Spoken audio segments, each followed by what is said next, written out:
Em 2015, o Ministério Público Federal propôs um pacote com 10 medidas contra a corrupção que, entre outras coisas, previam o endurecimento de penas e restrição ao remédio do habeas corpus. Em 2017, 155 promotores e procuradores de justiça de diversos estados da federação assinaram o que ficou conhecido como Manifesto contra a Bandidolatria. No documento, os agentes públicos criticaram com veemência o garantismo e sustentaram que o desencarceramento seria a causa do democídio ou a morte do povo.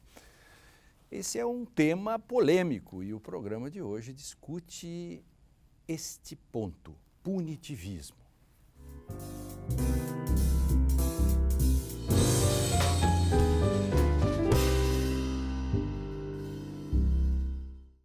Punitivismo.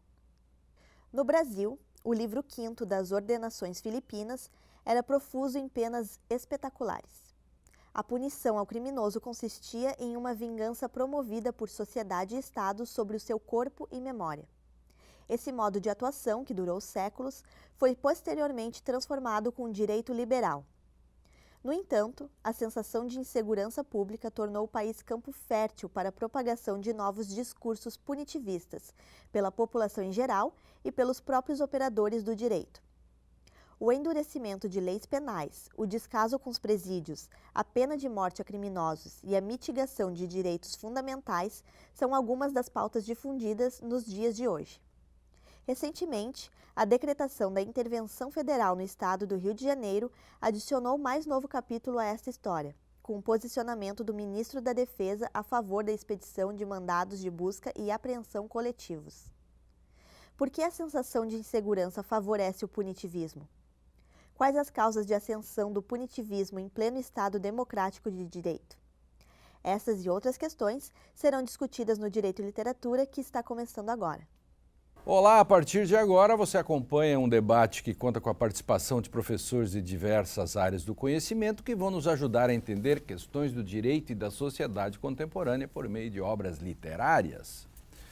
O Direito e Literatura começa agora, tem o apoio do Programa de Pós-Graduação em Direito da Unicinos e da Rede Brasileira de Direito e Literatura e hoje vai discutir o candente tema punitivismo. E para isso recebemos no estúdio André Caran Trindade, professor de Direito da Faculdade Guanambi, da UniFG, Augusto Jobim do Amaral, professor de Direito da PUC do Rio Grande do Sul, Henriette Caran, professora do Programa de Pós-Graduação em Direito da Faculdade Guanambi. Sejam bem-vindos e eu começo com... Pode ser com o Augusto. Claro. Obrigado, Lênin, mais uma vez pela oportunidade e o prazer de estar com os amigos André e Henriette. Bom, nesse início eu trouxe como convite para a gente conversar uma obra clássica do Dostoiévski, que talvez a maioria dos nossos telespectadores conheça, chamado Memórias da Casa dos Mortos, né? É um livro clássico do Dostoiévski que foi publicado em 1861 e 62 em vários pedaços, que conta exatamente as suas memórias da época em que ficou 4 anos preso num cárcere de trabalhos forçados na Sibéria. Né? E é um clássico não apenas da literatura moderna, o Tolstói dizia que é o melhor livro que ele já conheceu, mas fundamentalmente porque traz alguns dilemas fundamentais para não apenas a gente fazer esse entrelace entre arte e direito, mas a tentativa de pensar, como o Lênin colocou desde o início, as representações dos sintomas da dinâmica social, né? Que é da sua época, evidente, na metade do século XIX, mas o importante é sempre ficar centrado que, através dessas recordações de Dostoiévski, em forma de romance, a arte acaba sendo essa representação desses sintomas, vamos dizer assim, da estrutura da dinâmica da vida social, que é mais ou menos o nosso convite hoje tem a ver com punitivismo. Portanto, essa é um retrato da vida dos condenados nas prisões, né? Na prisão da Sibéria, através do personagem principal, Alexander Petrovich, né? Que era um nobre russo condenado a 10 anos, se não me falha a memória, por ter matado a esposa. Ou seja, as relações entre prisioneiros que aparecem, as brigas, as punições, o comércio clandestino, a tentativa de fuga, o suborno de guardas, ou seja, tudo isso... Exato, né? É o que se costuma chamar de uma filosofia de subsolo, né? Essa é o grande convite que acaba tendo o Dostoiévski para cada capítulo é uma estada na prisão. Isso é muito interessante para ver esses ambientes claustrofóbicos, instituições austeras, né? Como a gente trabalha, como Foucault fazia referência. É mais ou menos isso, né? Que a gente vai tentar conversar um pouquinho. Tem muita coisa para se trazer nesse lugar que é a casa dos mortos. Quais são nossas casas dos mortos hoje? Né? São necessariamente... Assim como Shakespeare adianta em centenas de anos a série de discussões, assim como Swift, assim... Tem muito mais direito aqui do que na maior parte dos manuais que a gente usa. Mas não nas tenha salas de dúvida, aula, né? não tenha dúvida.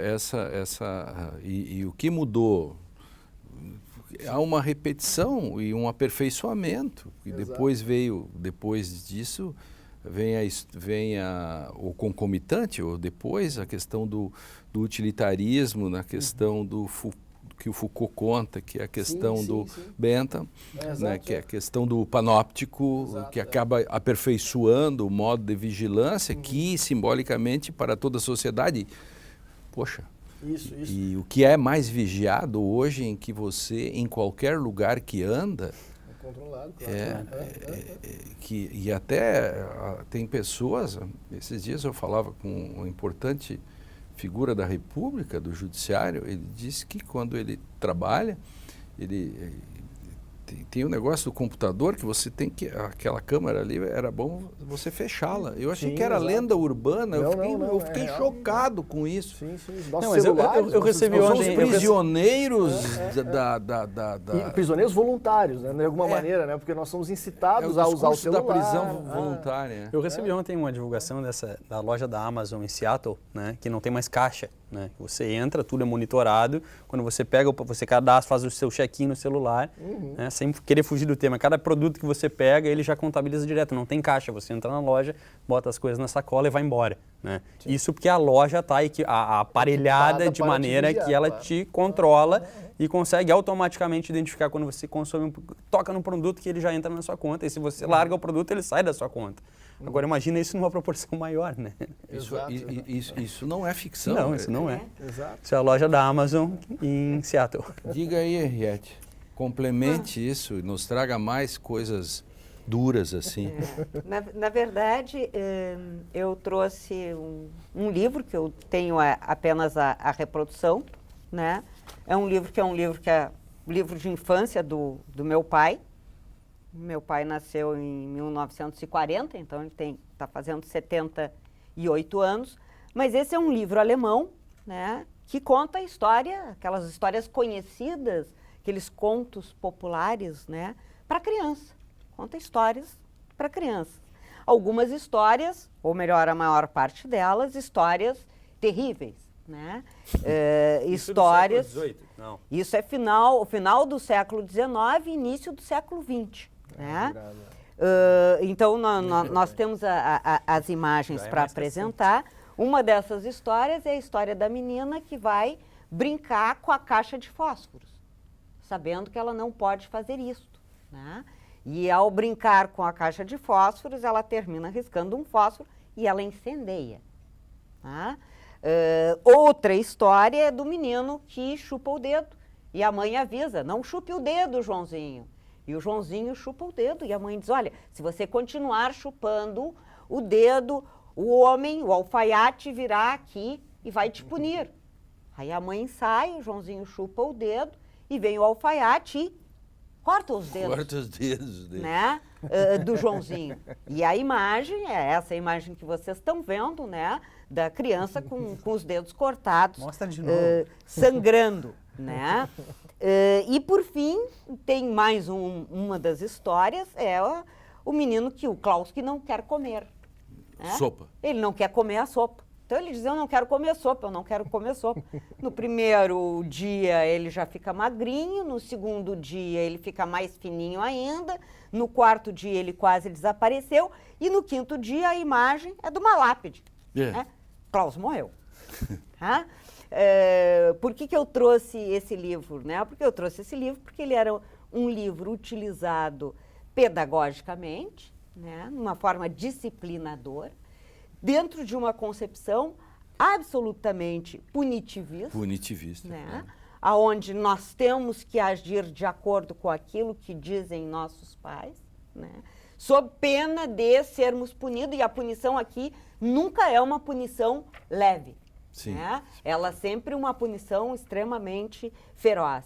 E vejam que esse princípio de educação, né, norteou a educação brasileira durante toda a primeira metade do século XX, né? Pelo menos. Hoje é que nós vamos ter uma literatura infantil, uma literatura juvenil um pouco diferente, pensando outras questões. Né? Mas aqui não, aqui ela tem uma função de disciplinar.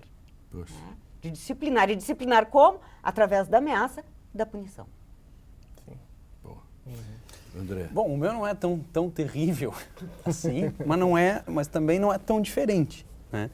Sobretudo pelo efeito simbólico. Então, assim, quem eu trouxe essa aqui é um dos exemplares das obras completas do Machado de Assis, justamente porque é quem, nos momentos difíceis, coloca, né, o dedo na ferida. Né? E acho que aqui é um conto de 3, 4 páginas que talvez não consegui pensar em nada mais oportuno, Lênio, para o momento atual da questão do punitivismo que a gente vai tratar na sequência.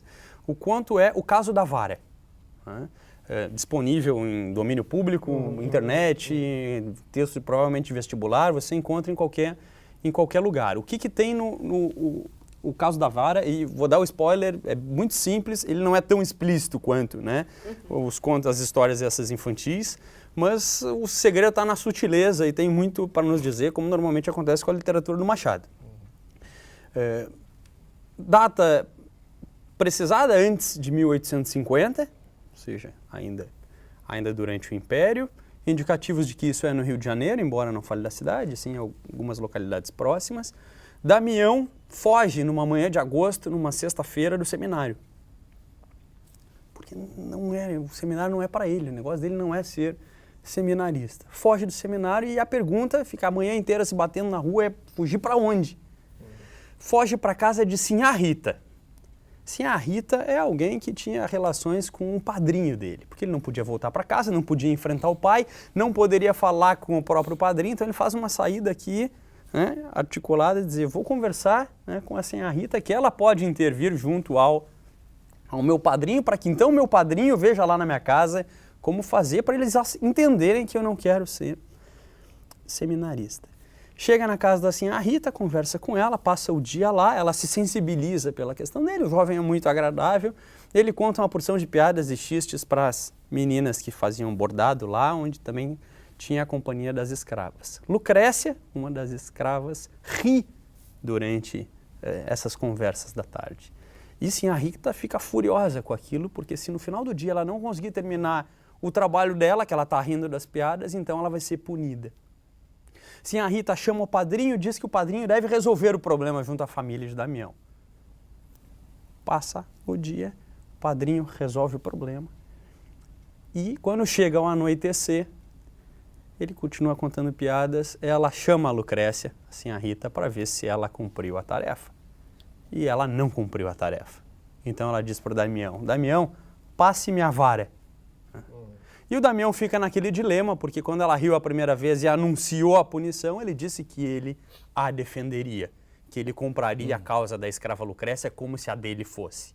Na dúvida, no cair da noite, quando Sinhá Rita pede a vara, ele fica em dúvida e o mais importante mesmo é resolver o problema dele. Pensa 2 vezes, mas na segunda vez ele entrega a vara, fim do conto. Né? Então, assim, muito do brasileiro de hoje, né? Que na rua se comporta de um modo, né? e na verdade, no segundo momento, de outro. Acho que tem bastante a ver com esse nosso momento, com essa vontade de punir. Né? Punir o outro sempre é fácil. O outro, claro, sempre. Claro. Sempre em nome da defesa dos nossos interesses, um comportamento. Né? Quando envolve o outro, aí é bem diferente. Claro, exatamente. Esse com direitos...